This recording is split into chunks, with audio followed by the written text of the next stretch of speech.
हमारी खास चुनावी पेशकश दंगल के सितारे में इस वक्त मौजूद हैं बस्ती सदर के विधायक दयाराम चौधरी जी। दर्शकों को मैं बता दूं कि दयाराम चौधरी जी लोकतंत्र के हर पैदान से गुजरे हैं। ब्लॉक प्रमुख से लेके जिला पंचायत अध्यक्ष, एमएलसी, उसके बाद ये विधायक बने 2017 में और 2022 में फिर चुनावी मैदान में हैं। दयाराम चौधरी जी, बहुत बहुत स्वागत, अभिनंदन है आपका हमारे चैनल। धन्यवाद। दयाराम चौधरी से मैं पूछना चाहता हूं कि इस बार जो आपका ये 2022 का जो प्रत्याशिता है, ये किन मुद्दों को लेके है? देखिए, लगातार चुनाव जीतने के बाद मैं 5 वर्षों तक क्षेत्र में बना रहा।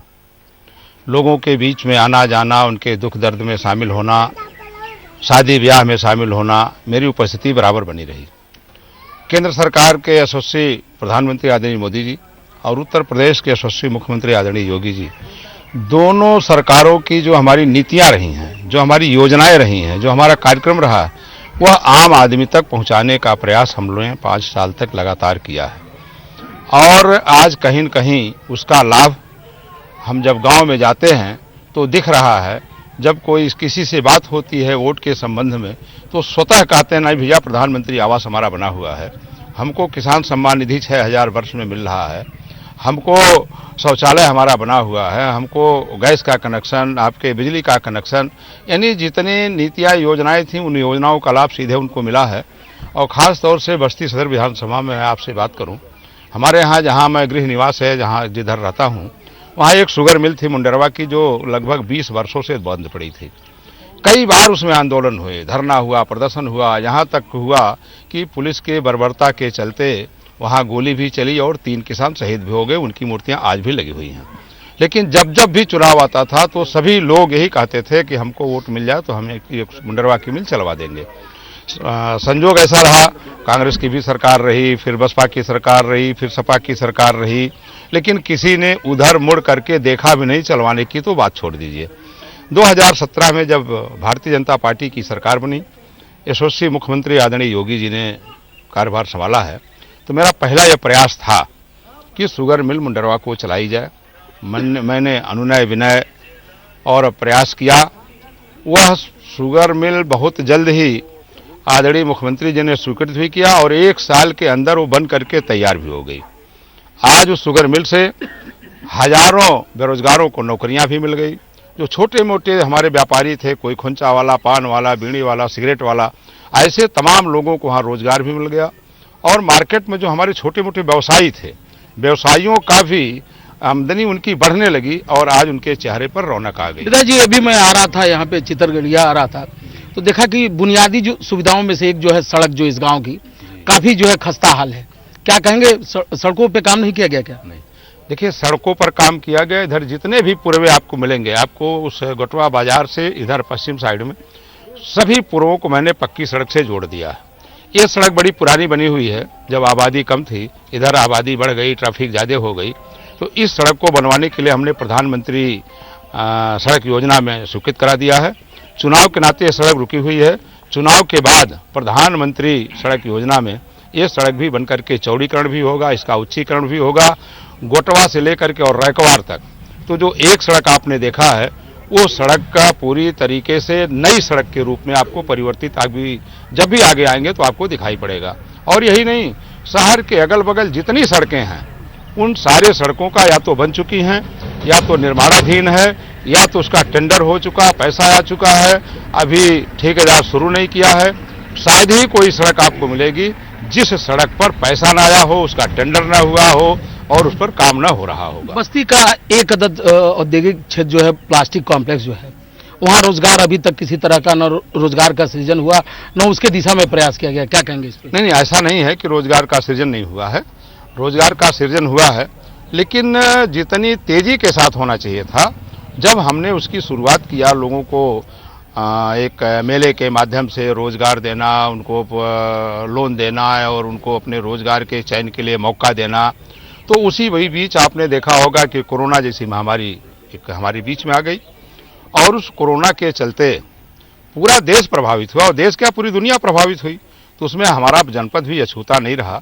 हम सभी लोगों ने, भारतीय जनता पार्टी एक ऐसी पार्टी है जिसके कार्यकर्ताओं ने, जिसके संगठन ने, जिसके जनप्रतिनिधियों ने कोरोना जैसी महामारी में अपनी जान की परवाह नहीं किया, लेकिन लोगों की जान को बचाने में लगे रहे, चाहे वो ऑक्सीजन की बात रही हो, चाहे वो बेड की बात रही हो, चाहे अस्पताल की बात रही हो, और चाहे जो प्रवासी हमारे बाहर से आ रहे थे उनको अपने गंतव्य स्थान पर भेजने की बात रही हो, उनको भोजन देने की बात रही हो, उनको चप्पल तक हम लोगों ने उनको देने का काम किया है। और जगह जगह स्टॉल लगा करके, यानी बस्ती जनपद, तो मैं बताऊं भारतीय जनता पार्टी ने आपके घगौआ पुल से लेकर के हमारे यहाँ परसा हज्जाम तक लगभग 70 स्टॉल लगे हुए थे भोजन देने के लिए, और सब भारतीय जनता पार्टी के थे या तो कुछ स्वयंसेवी संगठन थे। उन स्वयंसेवी संगठनों ने भी भोजन देने का काम प्रवासियों को किया है। तो उस कोरोना महामारी में एक भी न तो कोई कांग्रेस का वर्कर निकला, न तो कोई सपा का वर्कर निकला, न कोई आपके बसपा का वर्कर निकला तो केवल भारतीय जनता पार्टी का वर्कर निकला। और पूरी तरीके से आम जनता इस बात को जानती भी है कि केवल भारतीय जनता पार्टी ऐसी पार्टी है जो सबकी चिंता करती है, विकास की भी चिंता करती है, स्वास्थ्य की भी चिंता। कोरोना का जिक्र किया। कोरोना में जो है एक अदद जो मेडिकल कॉलेज है वो कहीं नाकाफी साबित हो रहा था। डॉक्टरों की कमी जो है दिखाई दे रही थी मेडिकल कॉलेज में, बदइंतजामी जिसको कहें वो दिख रहा था बस्ती के मेडिकल कॉलेज में, क्या कहेंगे? देखिए, बदइंतजामी नहीं था, चूंकि कोरोना की तैयारी इसके पहले कभी थी नहीं, संसाधन की कमी थी। एकाएक कोरोना जैसी महामारी आ गई तो हमको संसाधन को तैयार करने में, उसको ठीक करने में, वार्ड बनाने में, बेड बनाने में, उसका ऑक्सीजन का, चूंकि हमारे यहाँ कोई ऑक्सीजन का प्लांट ही नहीं था, हम बाहर से ऑक्सीजन लाते थे, तो ऑक्सीजन की भी दिक्कत थी। वर्तमान समय में 5 ऑक्सीजन के प्लांट बस्ती जनपद में लग चुके हैं। अब हम ऑक्सीजन दूसरे जिले को देने की स्थिति में हैं। मेडिकल कॉलेज को कोविड का सेंटर बना दिया गया था, उसको वार्ड बना दिया गया था, और ये सही है, शुरू में ही मेडिकल कॉलेज की शुरुआत हुई थी और उसी बीच कोरोना आ गया, तो थोड़ा सा मेडिकल कॉलेज जो सुचारू रूप से उसकी देखभाल उसको चलना चाहिए था, वो जरूर थोड़ा प्रभावित हुआ है। लेकिन ऐसा नहीं है कि बिल्कुल एकदम बिल्कुल कोई कार्य नहीं हो रहा था, ऐसा नहीं था। चलिए, आखिरी सवाल आपसे लेते हैं। अभी आपका कार्यकाल जो है 2022 के लिए आपने प्रत्याशा की, उम्मीद करता हूं जीत भी मिलेगी। क्या आपने एक ऐतिहासिक काम रोड मैप किया है कि जिसको आप जीतने के बाद करने जा रहे हैं बस्ती के लिए? देखिए, मैंने एक तैयारी जरूर किया है शिक्षा के क्षेत्र में, खास तौर से लड़कियों के पढ़ने के लिए। बस्ती सदर विधानसभा में 3 ब्लॉक पड़ते हैं, आपका बस्ती सदर है, आपका साहू घाट है और बनकटी है। तीनों ब्लॉकों में लड़कियों के पढ़ने के लिए कोई राजकीय इंटर कॉलेज नहीं था। मैंने जमीन भी ले लिया है राजकीय इंटर कॉलेज के नाम से, प्रस्ताव भी बनवा दिया है।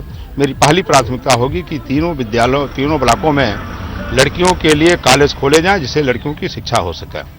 दूसरी बात, हमारा बस्ती जो शहर है ये कुआनो नदी पर बसा हुआ है। यहाँ तमाम कभी कभी नाव भी डूब जाती थी, कभी कभी कोई फिसल के गिर गया, कभी किसी ने छलांग लगा दिया, लेकिन यहाँ गोताखोर कोई था ही नहीं, एनडीआरएफ की कोई बटालियन ही नहीं थी। पहली मेरी प्राथमिकता होगी कि बस्ती जनपद में पुलिस लाइन से लेकर के या कहीं भी एक एनडीआरएफ की बटालियन की यहाँ स्थापना की जाए, जिससे अगर कहीं इस तरह से दुर्घटना होती है तो उसमें गोताखोरों के माध्यम से उनको तत्काल राहत पहुंच सके, उनकी जान को बचाया जा सके। इसी के साथ साथ जो हमारा शहर है, बड़ा पुराना बना हुआ शहर है और हल्की से बारिश में जल जमाव हो जाता है, तमाम पानी भर जाता है, लेकिन इसके जल निकासी की कोई व्यवस्था नहीं थी। एक मैंने मास्टर प्लान बनाया है और मास्टर प्लान बनवा करके सीवर के माध्यम से मैं उस जल निकासी को भी ठीक कराने का काम नगर पालिका के भी करूंगा। आपने एक बात और देखा होगा कि पुराना ये शहर है, आज सारे चौराहे जाम रहते हैं, चूंकि सड़कें पतली हैं, चौराहा सिकुड़ गया है, तो उन चौराहों को भी चौड़ीकरण करना, आपके सड़कों का चौड़ीकरण करना और ट्रैफिक की समस्या से निजात दिलाना, छुटकारा दिलाना, ये भी मेरी प्राथमिकता में होगी। और हर वो प्राथमिकता मेरी होगी जिसमें जनहित का फायदा हो सके। किससे लड़ाई मानते हैं इस 2022 के चुनाव में बस्ती सदर से? कौन चुनौती में है, क्या कहना चाहेंगे? देखिए, पहली बार लड़ाई में तो कोई है ही नहीं है। पिछली बार का भी जब चुनाव हुआ था तो सपा बसपा दोनों लोग लड़ चुके थे। उस समय भी मैंने जितना इनको वोट मिला था उतनी वोट से लगभग मैं चुनाव जीता था, तो उस समय भी लड़ाई नहीं थी। फिर दोनों पार्लियामेंट के चुनाव में गठबंधन हो गया। गठबंधन के बाद भी हमने यहाँ से भारतीय जनता पार्टी को जीत दिलाने का काम किया। तो लड़ाई तो किसी से है ही नहीं है, लेकिन थोड़ा बहुत जो समाजवादी पार्टी के लोग हैं जो हो हल्ला करते हैं, जिनका नारा था कि जो जमीन सरकारी है वही जमीन हमारी है। कानून का कोई चिंतन नहीं रहती थी। कानून को हमेशा वो हाथ में लेकर के चलते थे। जहां चाहते थे वहां उपद्रव करा देना, जो अराजकता का माहौल बना देना, माफियाओं को शरण देना, संरक्षण देना, ये सब उनके राज को सब लोग देख चुके हैं, उसको भूले नहीं है। और भारतीय जनता पार्टी की नीतियों और कार्यक्रमों से हर व्यक्ति संतुष्ट है, चाहे वो किसी वर्ग और समुदाय और जाति का होगा। सब लोग भारतीय जनता पार्टी का कमल भी खिलाना बस्ती सदर में चाहते हैं और उत्तर प्रदेश में सरकार भी बनाना चाहते हैं।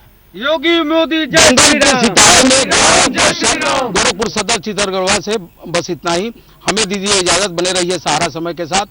बस्ती सदर से चितरगढ़वा के साथ अपने संवाददाता पुनीत दत्त ओझा के साथ भूपेंद्र द्विवेदी।